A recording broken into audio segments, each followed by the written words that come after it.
Hey friends, Kevin here, and I'm taking a little break from the Missouri flooding that I've been dealing with, trying to get around these little downpours. I guess we'll not be going across that in our road trek today.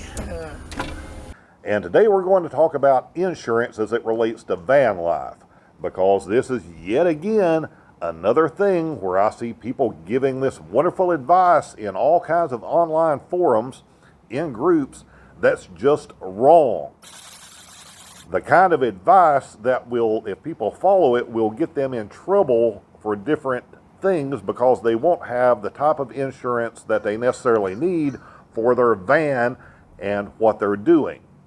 So we're going to talk about different things, whether it's minivan, cargo vans, conversion vans, whether you're building it out, putting bathrooms and doing a full van build. We're going to cover all of that, so let's get to it. Now, here's the bad advice that everyone gets given.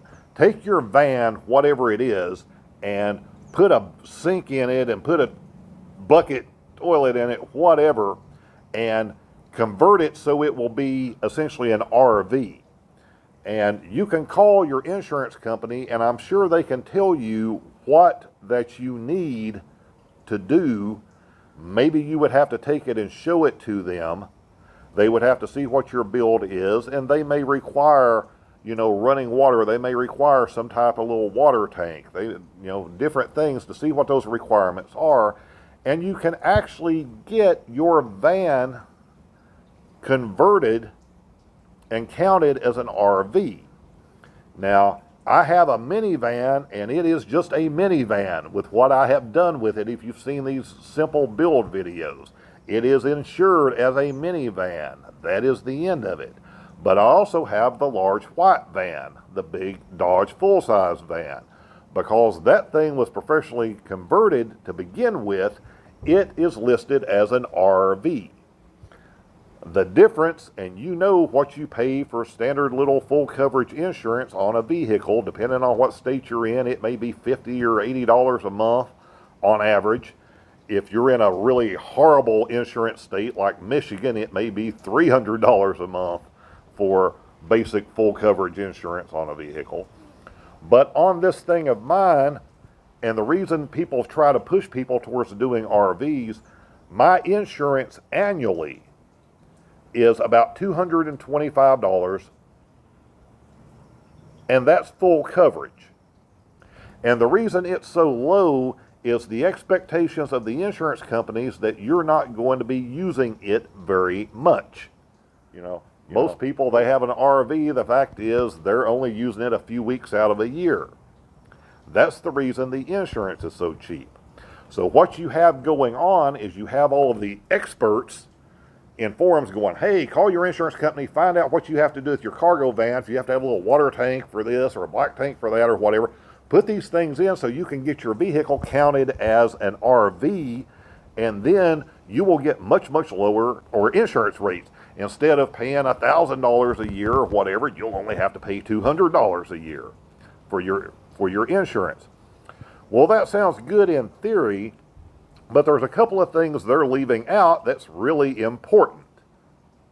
And here's one of those things. If you have your vehicle as an RV, and you have that cheap RV rate written into your policy, you can check this with whatever your insurance company is, but it is with mine, which is State Farm, and it is with other companies that I've checked on. For all the people running around doing this full time and living in their van and following this advice and thinking part of cheap living on the road is they can have this fake RV and they are only going to pay a couple of $100s a year, is this. At 6 months and 1 day out of a year, you no longer qualify for that. And it's actually written in there that if you lie, if you use it too much, and you have an accident, they can completely deny your claim. Which would, one, leave you without a vehicle, and two, leave you on the hook for medical bills and also leave you on the hook for any damage you did to people's property or whatever in an accident.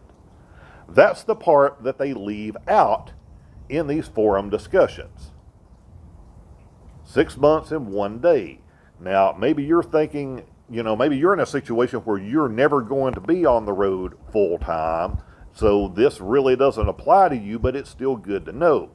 But if you're in a situation like me, where I'm doing this more and more and more, and I am looking at being on the road potentially full time, then it's an issue. And even though I'm part time, with the length of the trips I'm taking, and the amount of trips I'm going to be taking this year and the time I'm going to spend on the road, it's possible that I may end up past that 6-month mark, in which case I'm going to have to sit down and have a serious talk with my insurance agent and make sure that I'm okay if I do end up coming up against that point. So the main thing is this: if you have questions about insurance and how to insure your vehicle and how to properly do this stuff, especially if you are doing a van conversion, you need to go to your insurance company. You need to get it in writing with your insurance agent and have them sit there and point it out and make sure that what you're doing is going to keep you legal and is going to keep you safe in the event of an accident. Do not take this kind of advice like legal advice. Do not take this from strangers on the internet,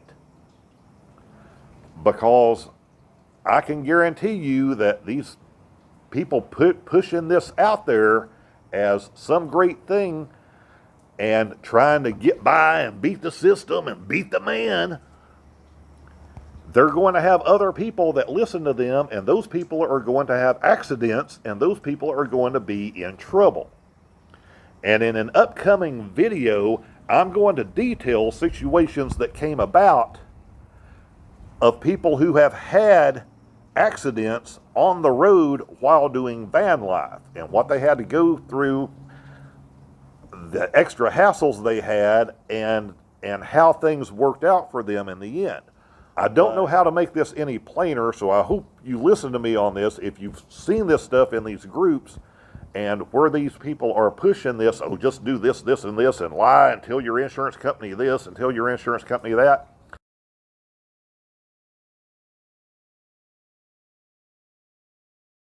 They're insurance companies. They are billion-dollar companies. They have people who attempt to fight claims. They have massive staff that is there to protect the insurance company. So don't think they can't figure out that you've been living in your van. Don't think they can't easily figure out when you don't have another house, you don't have a home base anymore, you don't have a place you're renting, whatever, you're spewing this stuff all over the internet. Don't think that they can't figure that out and use that to deny your claims, because it very easily could happen. So any questions you have about this, feel free to put down in the comments. There'll be links to other videos popping up. Like I said, there's going to be some other stuff coming out soon, but eventually I'm going to get to that video of people who have actually had accidents. Coming up, there's going to be some more things about how to buy a van, especially in what's been going on the last few months and how out of whack the supply and demand was. We're going to have some videos coming on the most reliable minivans, which was a suggestion from one of you gals. The most reliable full-size vans that you can have, and why these are the ones that I would recommend that people go after over some of the other brands. So there's going to be a lot of good things coming up. Never hesitate to put down in the comment what I can do or some question I can answer that will help you out. We'll talk soon.